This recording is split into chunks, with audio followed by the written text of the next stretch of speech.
Bonjour, nous sommes le 4 mai 2022 et je ne sais pas trop comment je vais appeler ça, je vais peut-être changer en cours de route, mais provisoirement je vais appeler ça une réflexion sur l'histoire.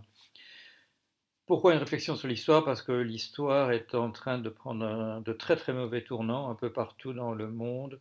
Je vais commencer par la température en Inde et au Pakistan où on dépasse les 40 degrés.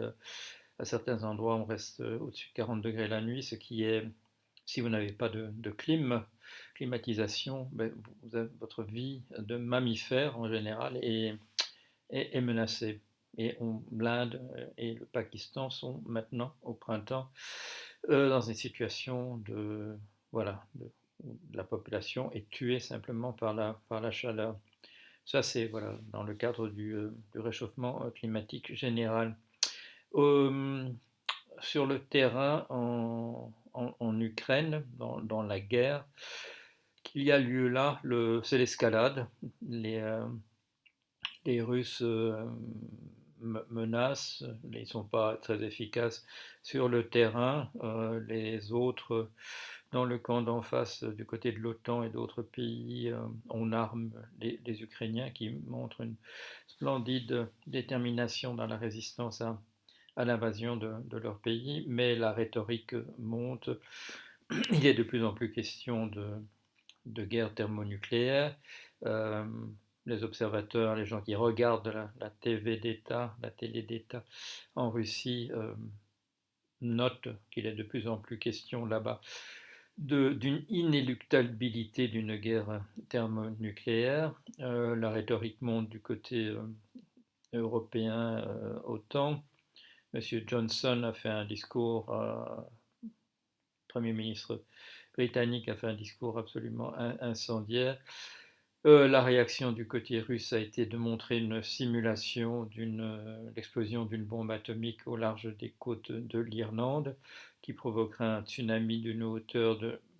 J'ai lu, voilà, j'ai relu à plusieurs occasions le chiffre à plusieurs reprises le chiffre pour bien m'en convaincre, un tsunami avec une vague de 500 mètres de haut qui traverserait entièrement l'Irlande, qui atteindrait bien entendu la Grande-Bretagne et qui laisserait dans son passage voilà, une dévastation de saloperies d'ordre nucléaire. Euh, le gouvernement irlandais a émis une protestation, une protestation contre ce genre de discours. Mais c'est pas le problème des Irlandais et des autres, c'est que c'est pas un discours, c'est une véritable menace, c'est des choses qui peuvent avoir lieu.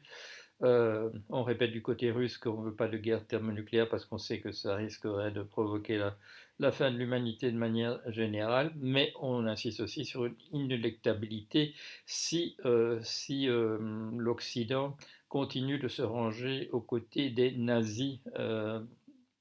J'ai ouvert les guillemets, les nazis ukrainiens, je ferme les guillemets. Il y a là deux représentations du monde qui s'opposent entièrement. Les Russes qui nous disent, j'allais dire prétendent, qui nous disent qu'ils sont dans une campagne qui poursuit la Seconde Guerre mondiale d'éradication du nazisme. Ils ont vu, bien entendu, le changement de gouvernement de 2000, les événements de 2009 et le changement en 2014 comme étant la prise de pouvoir par les nazis en Ukraine. En Occident, nous avons voilà, laissé ce discours s'installer et un certain nombre de personnes, je dirais, le cautionner. Je vous rappelle que je me suis élevé dès le début contre cette utilisation du terme nazi pour parler du gouvernement ukrainien. Euh, malheureusement, dans nos pays, je dirais, la presse d'opposition de ces années récentes a reçu surtout un soutien caché de la part de la Russie, non pas par sympathie pour ses vues, mais dans la perspective de la doctrine Gerasimov de provoquer la zizanie dans les pays hostiles. Et ça a assez bien marché. Euh, Opposition au sein des populations, deux vues, la vue russe et la vue opposée, qui se disputent l'attention. On le sait en France, la représentation, je dirais, pro-russe dans le sens de M. Poutine se distribue pas simplement à l'extrême droite, mais on la retrouve à gauche aussi. C'est une victoire voilà, une victoire de la politique euh, de la politique la stratégie Gerasimov. Euh, aux États-Unis, la nouvelle hier, ça a été la fuite d'un document en provenance de la Cour suprême qui, euh, qui interdit, qui permettrait que ce soit au niveau des États, au niveau des États fédéraux, que soit déterminée la possibilité ou non de l'avortement, avec des mesures différentes selon les États. Il y a 26 États sur les 50, c'est-à-dire plus de la moitié, qui ont déjà passé ou qui envisagent de passer des mesures restreignant de manière plus ou moins drastique jusqu'à l'interdiction totale l'avortement dans l'État, et également assorti de mesures qui permettraient d'arrêter les personnes qui auraient quitté l'État pour se faire avorter dans un État plus favorable à cela. Alors, c'est quelque chose qui taraude les États-Unis depuis très très longtemps, comme de nombreux pays. En 1973, une décision de la Cour suprême, donc c'est un précédent, c'est pas une loi. En 1973, le fameux Roe versus Wade, le cas de jurisprudence de Roe contre Wade, a autorisé l'avortement, mais de manière classique aux États-Unis, dans la mesure où il est plus facile de nommer des gens de droite ou d'extrême droite à la Cour suprême, on a toujours eu, ou presque toujours, des majorités de droite ou d'extrême droite. Et M. Trump a été particulièrement, je dirais, a fait nommer trois personnes d'extrême droite à la Cour suprême. Alors hier, on a voilà, un document de 98 pages qui était en préparation, qui allait donc renverser la décision sur Roe versus Wade à Free. À Free. Et c'est voilà, une très bonne nouvelle pour le camp démocrate, dans la mesure où la population américaine, le chiffre n'ont pas varié. Depuis 1995, je vois dans les sondages, 60% de la population américaine est pour le droit à l'avortement, 40% est contre. Et ça correspond, je dirais, un petit peu à la division du pays de manière constante au cours de ces années, avec une très très forte polarisation. Alors, il faut pas exagérer la polarisation récente, parce qu'elle existe depuis très très longtemps, et elle s'est manifestée déjà voilà, dans les années 1850-1860 par une guerre civile aux États-Unis, ce que les Américains appellent toujours la guerre civile, le Civil War, et que nous appelons la guerre de sécession. Et durant tout le règne de Trump, si vous avez suivi un peu mes chroniques et mes vidéos, vous avez vu que j'ai souligné la persistance de ces deux camps de la guerre de sécession, les États qu'on appelle en gros sudistes et les États nordistes. C'est un peu une simplification, mais pourquoi? Oui, parce qu'effectivement, les États du Sud esclavagistes étaient effectivement ont fait sécession, et ce qui a conduit à la guerre civile. Quand vous regardez la carte, il n'y a pas simplement, je dirais, en faveur de l'interdiction de l'avortement, vous avez aussi les États ruraux. Voilà.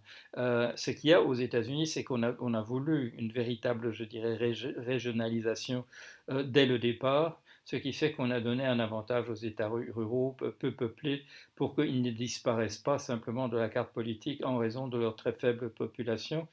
Et du coup, on a un partage voilà, de politique associé aussi à des mesures, à des mesures, ce qu'ils appellent le filibuster, c'est-à-dire la nécessité sur certaines mesures de majorité des deux tiers, qui favorise les politiques de droite, voire d'extrême droite, et dans le cas des nominations à la Cour suprême, ce qui a toujours joué aussi, et ça il faut bien le dire, c'est pas simplement, je dirais, les règles du système qui encouragent la droite ou l'extrême droite, c'est aussi que dans les nominations, et ça je dirais, c'est une constante politique dans l'ensemble des pays, c'est que les gauches sont toujours, je dirais, très légalistes, suivent toujours de très près les règles et les respectent, et les gouvernements de droite trichent avec les règles, c'est assez systématique, et c'est qui leur permet souvent, voilà, d'obtenir des majorités par des moyens comme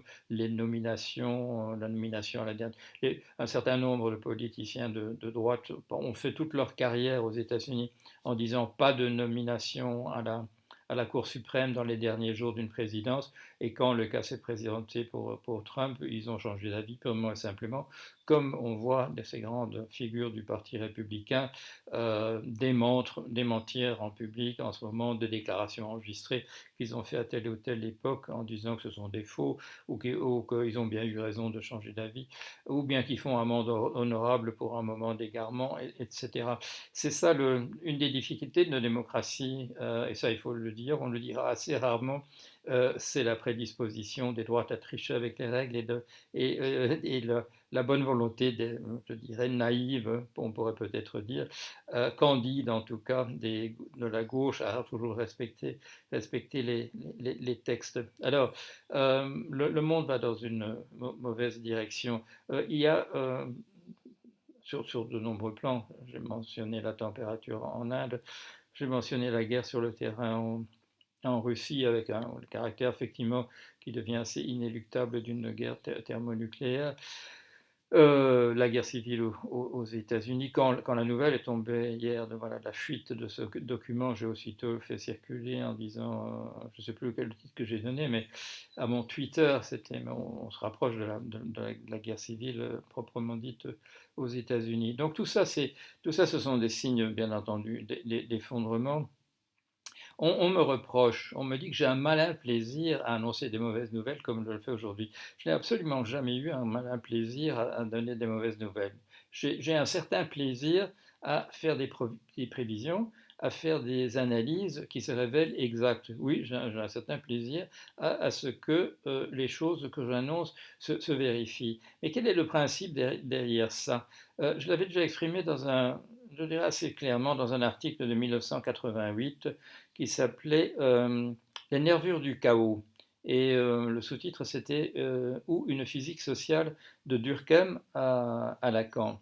Qu'est-ce que je voulais dire par les nervures du chaos? Je voulais dire la chose suivante, c'était que on vous dit tout est imprévisible, on ne peut pas savoir, les choses vont se passer dans une direction ou dans une autre, etc. Et les personnes qui vous disent ça vous accordent le même poids à des choses qui ont l'air d'être de l'ordre du nécessaire ou du contingent.